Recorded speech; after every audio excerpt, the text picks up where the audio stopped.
analysis with over 70 years combined experience.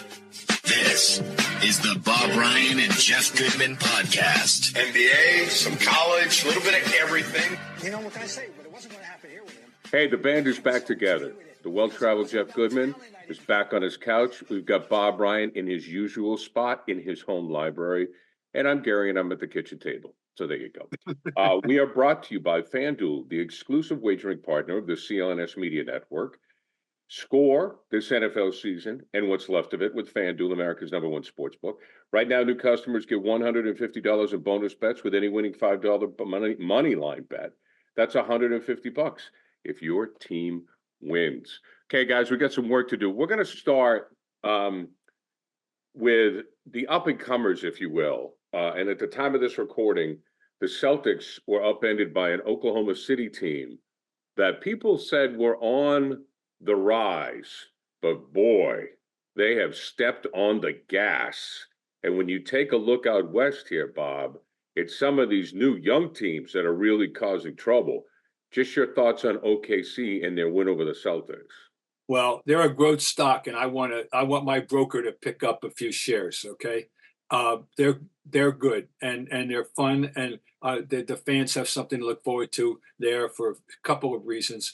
They got a star / borderline superstar in Gilgeous-Alexander, and they've got this phenomenon, Chet Holmgren, and they've got stuff. They just and a coach with New England roots, Mark Denio, by the way, he may be the youngest coach in the league, Jeff. You think? I don't know, but anyway, they're worth it. And I thought Adam Himmelsbach in the Boston Globe this morning made an interesting observation about the crowd excitement and the buzz that you have not felt in that town. You know, there was a decade ago with young Russell Westbrook or something, but it's been notably absent now. They went through the tanking thing, and guess what? Another team in sports, it looks like the tankorama might be fruitful. You know, the Sixers did it, and they got good. The Astros did it, and they won it all. And now the OKC, it looks like they're on the move. But I'm and the other team, by the way, in the East that I said is the growth stock I like is Orlando.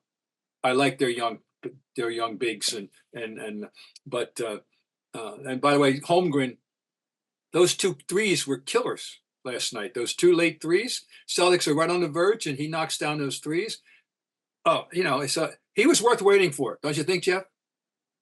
Yeah, I mean, listen, as long as he stays healthy, and that's what I keep saying about him, he might be Victor-esque. I mean, again, it's that different, and he's a much better shooter from 3, a much better shooter. And boy, and he blocks some. I mean, they're both in block shots, but he's had as many as 6 or more in a game already this year.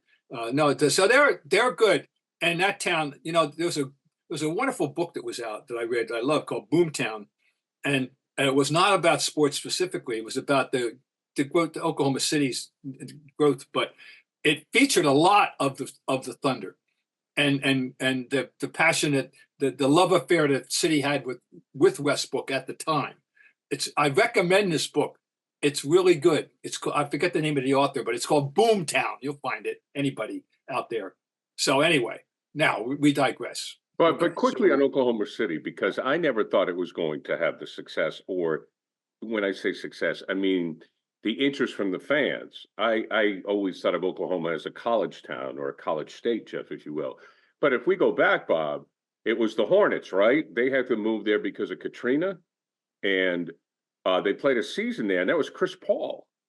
And they were, I think, only supposed to be there for a year, and then they moved back, and we thought it would be over. Then Seattle ended up moving. I mean, Jeff, did you have a feeling that the NBA would work in Oklahoma City? Because I did not. No, I don't think anybody did. But when you brought, Kevin Durant and Russell Westbrook and James Harden there, it helps, right? It helps, and give Sam Presti a lot of credit. He's done this now twice. Now again, you fell into Kevin Durant.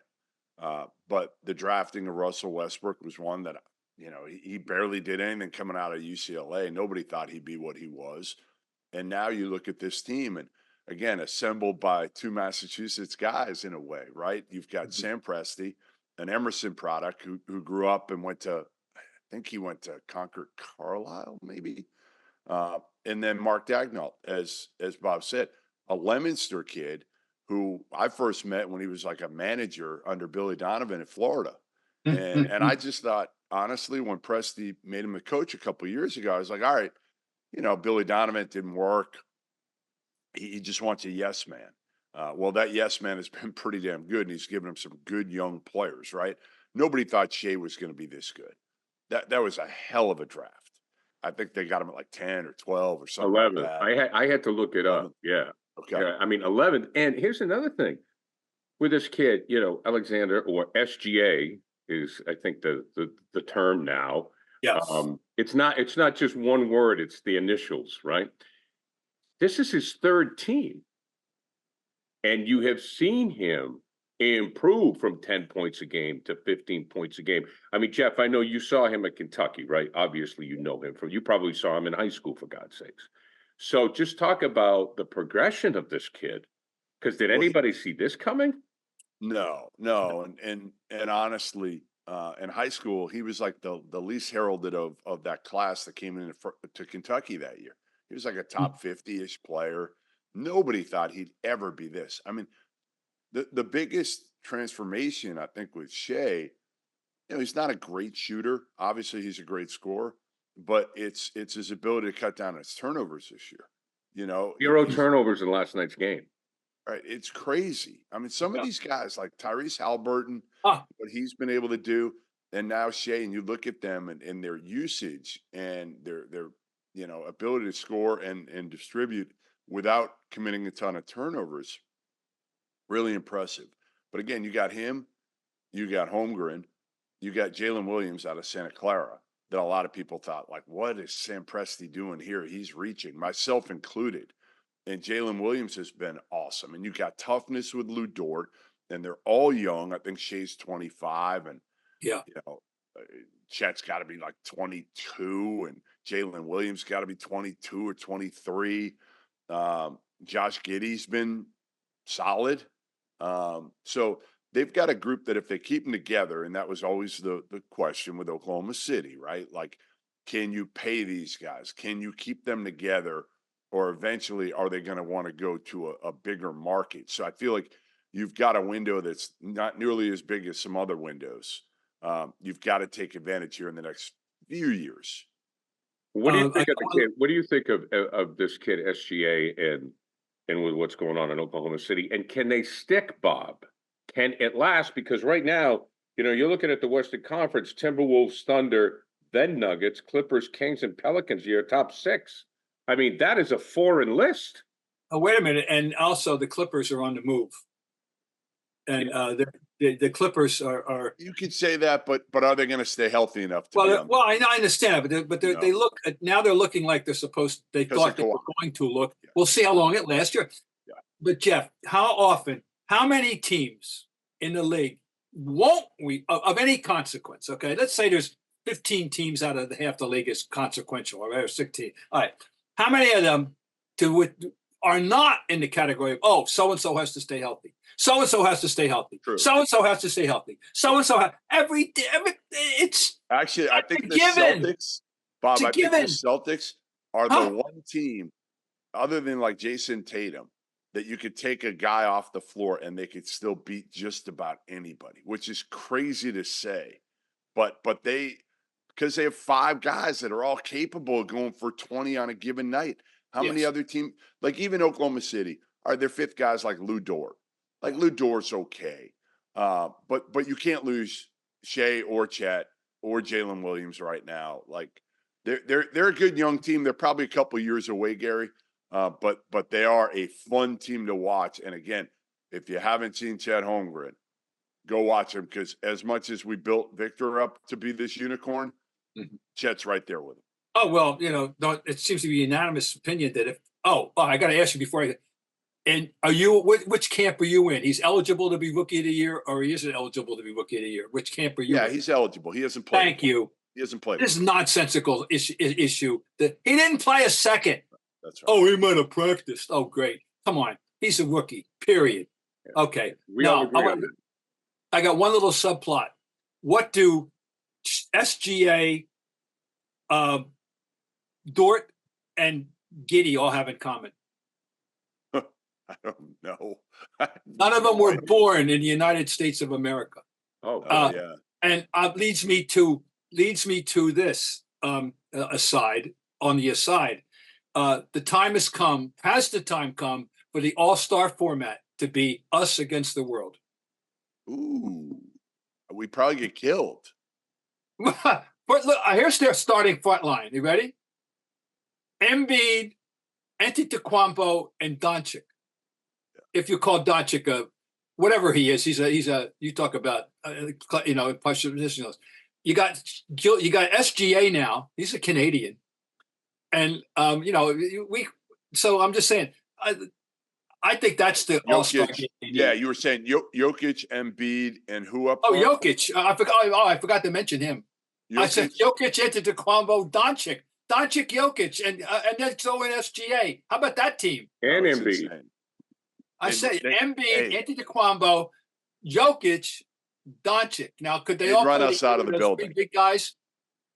I don't want to see that. I don't want to see that game because they destroy us. But yeah, all right. I'm just thinking that's the All-Star game we need.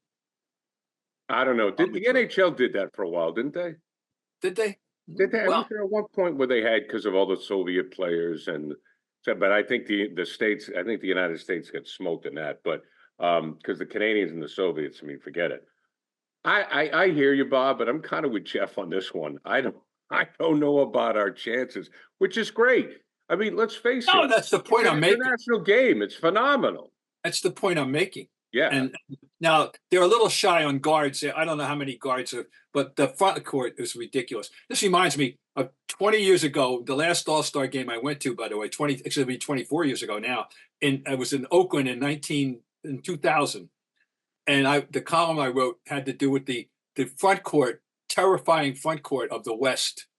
Shaq, Garnett, and Duncan, which at the time was a colossal young, all fairly young and all, extraordinary. And, this is what, here we are 24 years later, we got another possibility for that kind of an awesome front court. Score early this NFL season with FanDuel, America's #1 sports book. Right now, new customers get $150 in bonus bets with any winning $5 money bet. That's $150 if your team wins. If you've been thinking about joining FanDuel, there's no better time to get in on the action than NFL. The app is so easy to use. There's a wide range of betting options, including you got spreads, you got your player props, you got over-unders, and more. So visit FanDuel.com/Boston and kick off the NFL season. FanDuel, official partner of the NFL. What do you guys think of the top two in the West? And Bob, the Timberwolves and Thunder, are they going to last? Are they going to be standing at the end in some fashion? Well, the Timberwolves are being run by a 36-year-old point guard having a good year. And I don't know what would happen if that 36-year-old point guard, Mike Conley, weren't available, which brings us back to what Jeff was pointing out 5 minutes ago, about the health thing. But I think they're very much real. I mean, Anthony Edwards has taken a step up. We all agree to that. And that they got the two big guys, and they're very dangerous. I think they're a threat. Yeah, absolutely. But I think in their case, the linchpin, they got to have Conley. Yeah, well, Conley's their leader, right? Like, he's not the most vocal guy, but like they needed an adult in the room there to lead them. Yeah, and he's perfect for that. Like, you're not going to find a classier guy than Mike Conley, period. He doesn't care about himself, his numbers, any of that. Just wants to win. He does it really quietly. So I think Anthony Edwards to watch him and Karl Anthony Towns to watch him. And yeah, I still don't love their team come playoff team time. Yeah. With Gobert and Towns and Naz Reid. Like, I don't love how that team is put together come playoff time, and I'm not sure Anthony Edwards is ready for it yet. So, yeah, go ahead, Bob. No, I was just saying the West. There's no perfect team anywhere, obviously, and but there's things to think about. Phoenix, if those, once again, they finally got the three back together, for however briefly. Well, yeah, I mean, and let's talk about the Suns and the Lakers and the Warriors. And I know Bob has some thoughts on the Warriors, but those are the three with the stars. Bob, do those teams have anything left in the tank? Well, first of all, Phoenix's biggest, everyone knows their bench is highly questionable. They are so dependent on those three because they really don't have much else. And their bench is a federal witness protection program bench, and for the most part. So, I don't. It's going to be a wide open. It's going to be wide open. There's going to be a lot of teams that could catch fire, a la Miami last year. Miami gets in, remember, as like an 8 seed or something, and look what they did. And somebody might catch fire at that point. I don't think it's going to be the Lakers, but then again, once again, in this year, the door is open. The door is open, and plenty of teams are Bob, come on, you're ripping on poor Bol coming off the bench last night and getting how many minutes? 11 points, 9 rebounds in 20 minutes for Bol. Well, maybe they should use him more because he hadn't been playing. No, he's not very good. He's talented. But there's a reason why he has bounced around and not played a whole lot in his NBA career. Yeah. But Beal's back, like you said. Beal's back. If they can get all three on the same page and keep them healthy, that's again, like you said. Listen, it comes down to health as much as anything else come playoff time, because there's a bunch of teams where if things break right, they can get there. I think they can get to the finals. Yeah, well, this is what, as I said, Miami is your Exhibit A forever. That's right. As long as we have this current format with the play-in and the the whole thing, and this is the team, they go to the finals and they acquit themselves well, and there could be every year there could be a Miami. There's possibilities open for a Miami, including Miami this year again. So, I think the playoffs in that sense are going to be captivating. I think they're going to be really fun. There's going to be a lot of good stuff. And by the way, my mind is just racing in this stuff. Jeff, we talked last week about White's chances of making the All-Star game. As deserving as he is, the field is so crowded. I know. It's so crowded. All right, here's my take. Though. If you're going to choose between Derick White and Jaylen Brown, who are you choosing? Oh, this year? White. We would, of course. Not even a hesitation. But but I'm just saying the guards are stacked in the East. I know. I just think, man, like the intangibles that Derick White brings to this team. Again, I know the numbers might not completely support it because they're not. He doesn't blow you away, but he's an elite defender, and he just makes this team go. In a lot of ways, he's what's gotten this team to mesh together because of his unselfishness, because of, even kind of his personality within that locker room. Like, he just does so many things that you can't put a price on. His on-court versatility. Yeah. I mean, we're talking a guard that is suddenly making a name for himself blocking shots.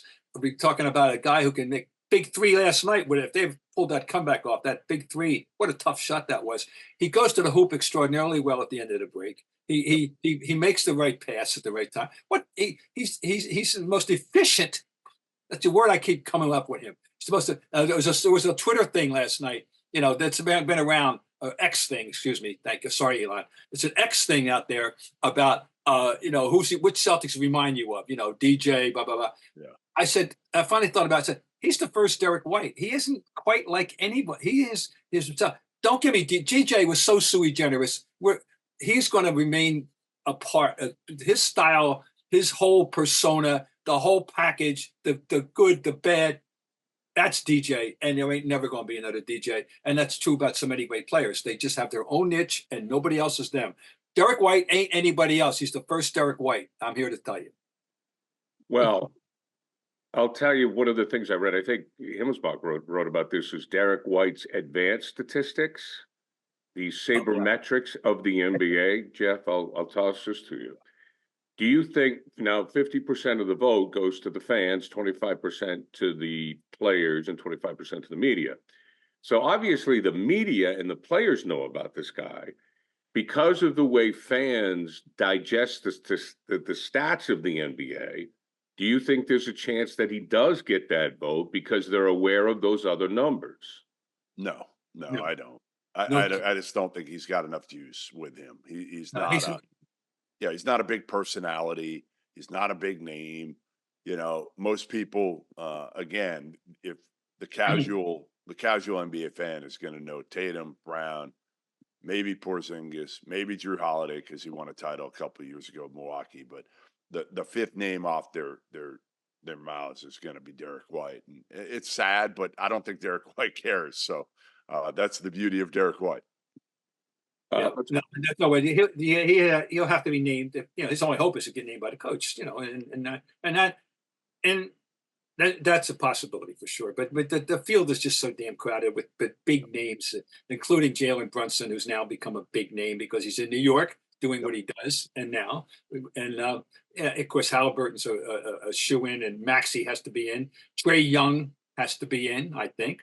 It's going to be very difficult for him. He's not going to, in any way, shape, or form, could get voted in, and he is more deserving than Brown this year. He's more absolutely, I'm defending Brown for in a lot of ways, but the answer to that question, no, White deserves it ahead of him.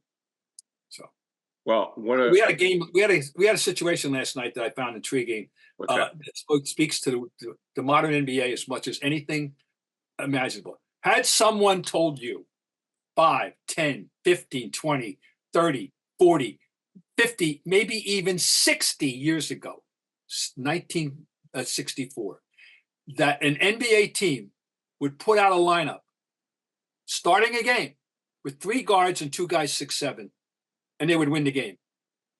That is a Division III front line for many schools. What was the starting five? Bob, what was the starting five? It was Stefan, Chris, Klay, Jason, Trey Jackson. He's a little bigger than 6'7". He's listed at 6'7", and Kuminga, who's listed at 6'7". Kuminga's 6'7". Trace is not 6'7". Trace is not 6'7". 6'8 and a quarter. What? No, I think he's 6'9". I think. Well, I looked him up, and they got him listed at 6'7". All right, I'm looking now. No, that is. It's just now on the same 6'9". night. 6'9" is what they list him at. He's 6'9". Maybe I didn't put my glasses on. I don't know. No. But still he's a small ball 5. He's a small ball 5. That's a 3 guard lineup. Yep. That starting, and which is very rare and rare enough in college. It's and they went. Now the point is that's the NBA today, 2020. Everybody told you that we would devolve, we would be going down. At the same time, by the way, in the same evening, that a 7'3" Latvian goes for 30 points, and a 7'4" kid from Minnesota hits 2 monster threes to upend the Celtics. This is the world we're living in, folks. 7'3" guy, and by the way, Porzingis, how many threes? 3 last night, maybe, I don't know. 7'4" guys out there shooting threes, and a team starting 5 guys 6'7" or under, winning an NBA game. This is where we are. I just find it. I'm just thought it out there. It just speaks to where the game is and how it's gone. It used to be inside out, and now it's outer, and the universe. While we're on the subject of Golden State, I don't know if you guys saw, but if you haven't, try to find it on Twitter. Klay Thompson talking yesterday about how he had a conversation with Steve Kerr 2 days ago, and Kerr reminded him, I guess he's had a lot of negative energy on the court. Klay gets frustrated, and you can see it. He doesn't hide it well when he's not playing well. And Kerr told him, hey, listen, I want you to think about this is the end for you.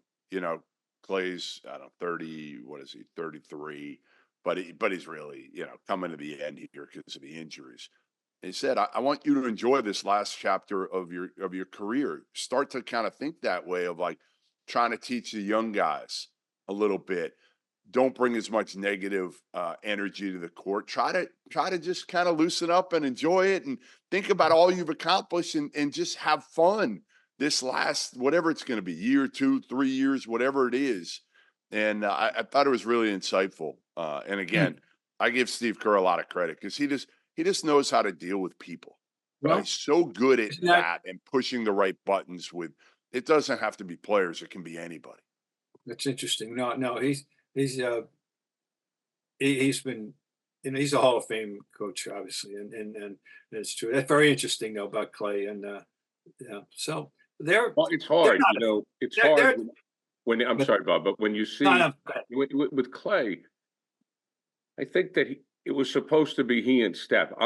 I think it's very hard for athletes to deal with injuries when they miss and he missed a lot of time. Yeah. Where he's probably feels he has to try to make up for that time he lost, and he can't, because it was supposed to be he and Steph all the way, and he was done for what, a year and a half, 2? Yeah, he was long gone. Yeah, I mean, he was out when they were winning titles, when Durant was there.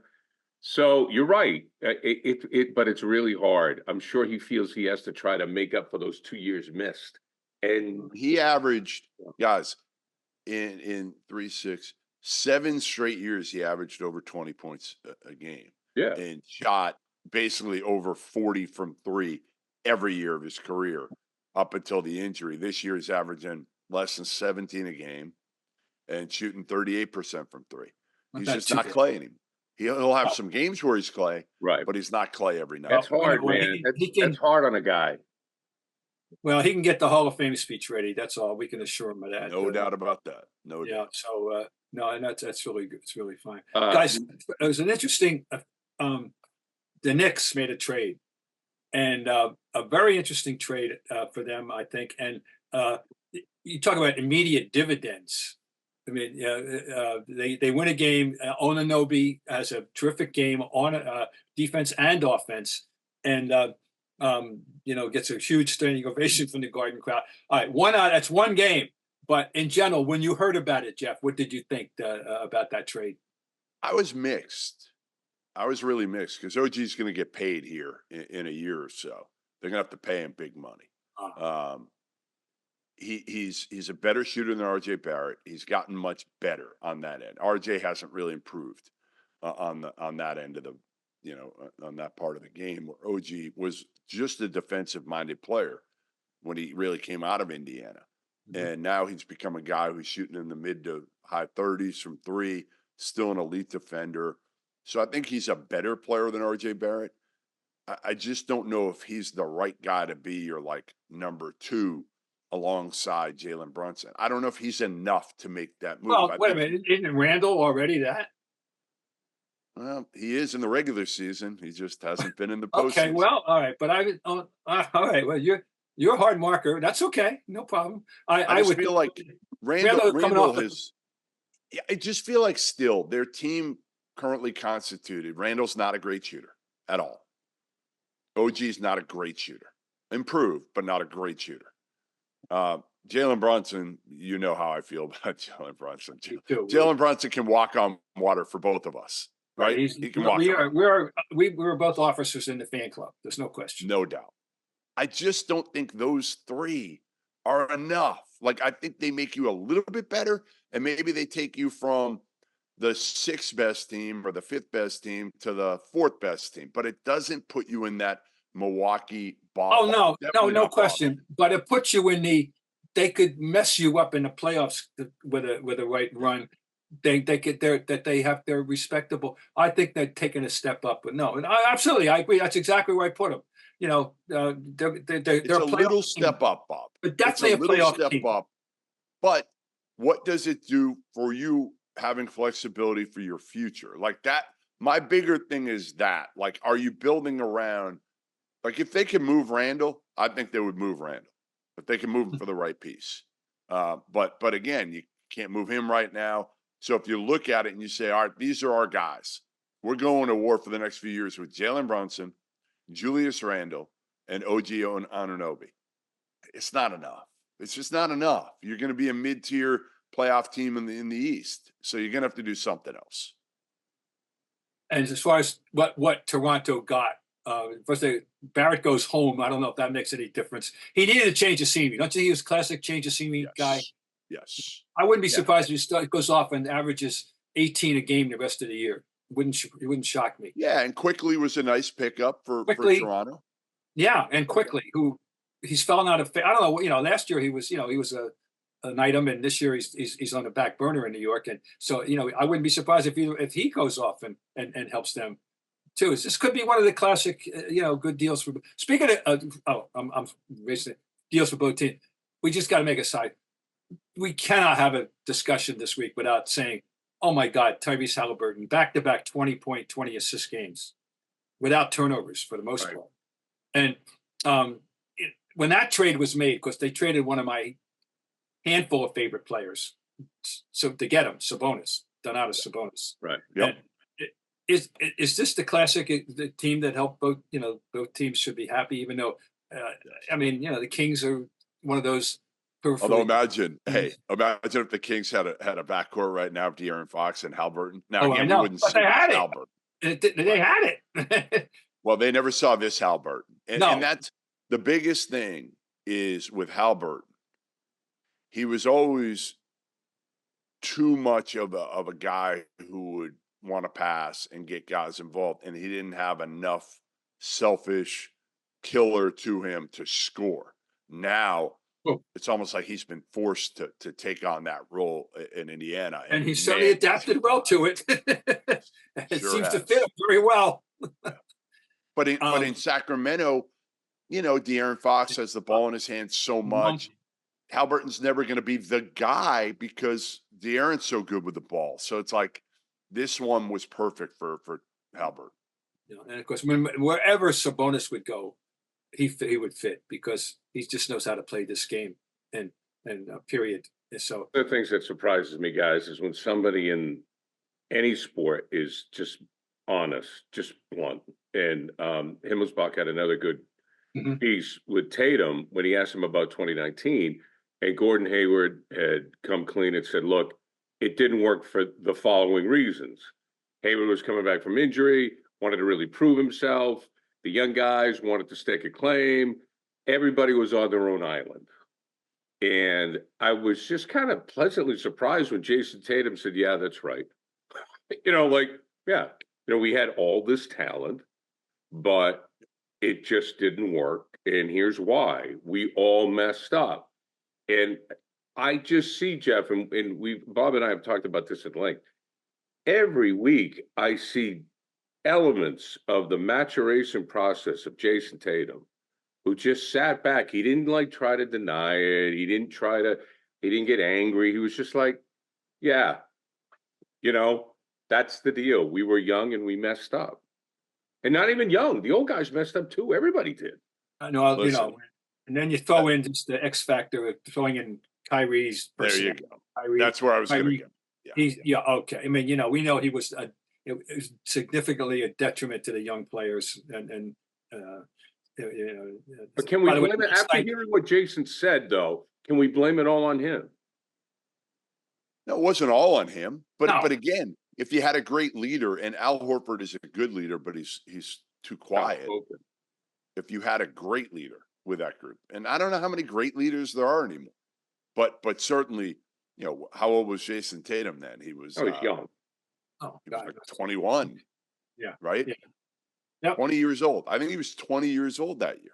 20 years old. Of course, he doesn't know what the hell's going on. He has no idea.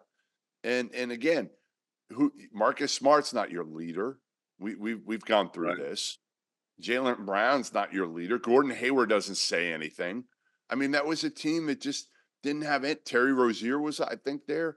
They didn't have anybody who could teach Tatum and Jaylen Brown that it's not about your numbers. Because, I remember when Tatum, I think, told me, he was so hell-bent on that first All-Star game. And when he got it, right? Yep. He felt better. He could exhale a little bit and, okay, I'm not trying to prove myself every step of the way now. Now it's about when you get closer to winning a title, it's about that. Because now Tatum understands, the numbers, whether your average is 30 or 28 or 26, it doesn't matter anymore. Now, the only thing they're telling Jayson Tatum is like, well, have you won that title? Have you won that title? And until you win that title, you're not going to go down as one of the greats. That's all he hears over and over now. So it's different. Back then, it was like, well, you're an all-star. Are you scoring? His worth was completely in scoring the ball then. And another evidence of the maturation process was on display in the Oklahoma City game when, if what we're being told is correct, that he wanted to get in and guard SGA, which helped turn the game around and put them in a game that was actually winnable. Yeah, they were down by a lot. What, 18, 20 points in that game? Yeah. Yeah, they were down 18 with 6:30 to go, 110 to 92. And then they got back and they were twice within two, and it was a winnable game that he guarded and shut down basically. He's going to be a good leader. He may never be a great leader, but he's going to be a good leader because the one thing I always say about Jayson Tatum is, like, he listens, number one. He's not arrogant. Some people can perceive, his lack of emotion as arrogance. Trust me, he's not arrogant. He's a sweet kid, not a kid anymore, but and he's a guy who can give an honest assessment of himself. Now, again, sometimes on the court, he's frustrating to watch because of how he deals with the officials and complains. But again, the problem with that is, like, that's most kids coming in the league now. Well, everybody does it. They see LeBron do it, but they think they can do it. That's right. I mean, that's right. When Grant Williams is doing it as the eighth man, right? Everybody's trying to do it. I mean, right? That's everywhere. But the thing that I had always wondered, Bob, and I think Jeff, Jeff, you've known Tatum since how old? 15. Yeah. Okay. So he knew the game. Bob, I was always wondering, was Jayson Tatum going to get to where he is as a leader? Like Jeff says, a good leader. I think he's a great leader because it's just all through. It's through behavior. The rah-rah stuff, as Marcus Smart showed us, doesn't work. I wasn't so sure Tatum was going to get to this point that he is now, where he could say, yeah, back in 2019, we really screwed it up, but we're on the right path now. When you admit to failure, I sound like a motivational speaker. When you admit to failure, Bob Ryan, seriously, that's when you've arrived. When you can admit your flaws and you're secure enough to admit your flaws, that's when you've arrived. What I agree with you, and my way of framing this is, when you're talking about athletes in any sport, the great athletes and the truly great ones, talent is only the beginning. Right. Talent is the beginning of the story. All right, I got this raw talent. I can run, I can jump, I can shoot basketball. I can juke in football. I got raw talent that nobody else has. I can throw a guy out from deep right field at third base in baseball. I got talent, okay? But to become a true great player, you have to bring what my old friend Frank Power at Boston College called the connection between here and the body. The heart.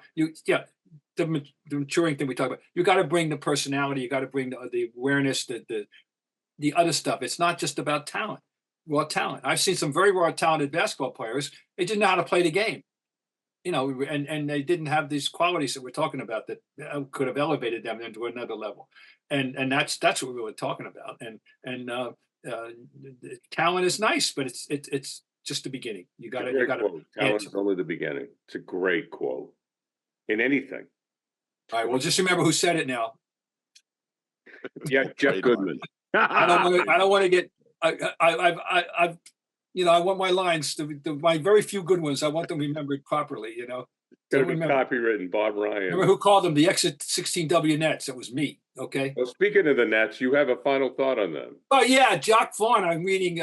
He called out the Nets and basically saying, "My guys aren't hustling. Period. They're not playing. They're not playing as if they want to win, and they fractured. They've become fractured. That's my word there, but that's what he's saying. Very interesting. That we'll keep my eye on that one. But I thought that got my attention. That's all. When he actually went so far as to suggest that we're not playing hard enough and we're not playing as if we really want to win. That's a very damning statement by a coach in any level in any sport. So we'll have to keep our eye in that sense on the Brooklyn Nets. Well, Jeff, the Exit 16W Nets, that nickname will live forever because now that they're in Brooklyn, I mean, that's in stone. That's right next to the Tommy Heinsohn plaque in the New Jersey Sports Hall of Fame at the Vince Lombardi rest area. Every time I see that, I just laugh my ass off. I go, and I used to kid Tommy, hey, Jersey Sports Hall of Fame. Of course it's off an exit. Oh, of course it is. Of course it is. Oh, God. I loved it. Jeds, you're great as always. Talk to you again next week. Jeff Goodman, Bob Ryan, Tanguay along for the ride, brought to you by FanDuel, the exclusive wagering partner of the CLNS Media Networks. Score this NFL season with FanDuel, America's #1 sports book. Right now, new customers get $150 in bonus bets with any winning $5 moneyline bet. That's $150 if your team wins. We'll see you next week.